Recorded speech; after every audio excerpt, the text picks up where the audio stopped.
الطيبات الصلوات لله. الطيبات هو كل ما طاب من قول أو عمل.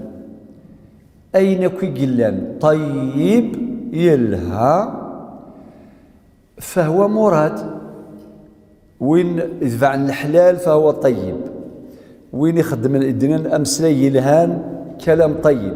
ألم ترى كيف ضرب الله مثلا كلمة طيبة في سورة إبراهيم كشجرة طيبة. إذن أصلها ثابت وفرعها في السماء. أول يلهان. وأحسن الكلام ذكر الله، التسبيح والاستغفار والأدعية المأثورة ومطلق الأدعية إلى آخره، كل هذا كلام طيب إلى آخره. أرنو ذا ماشي كان دوك ووال، أرنو ناس ديال الفعايل خاطر كني الشبح أتفضي زمر يونادي يخدم سمحتي يتسمسلاي شويط، ولكن الخدمة يسطاس، الخدمة طيبة طيبة.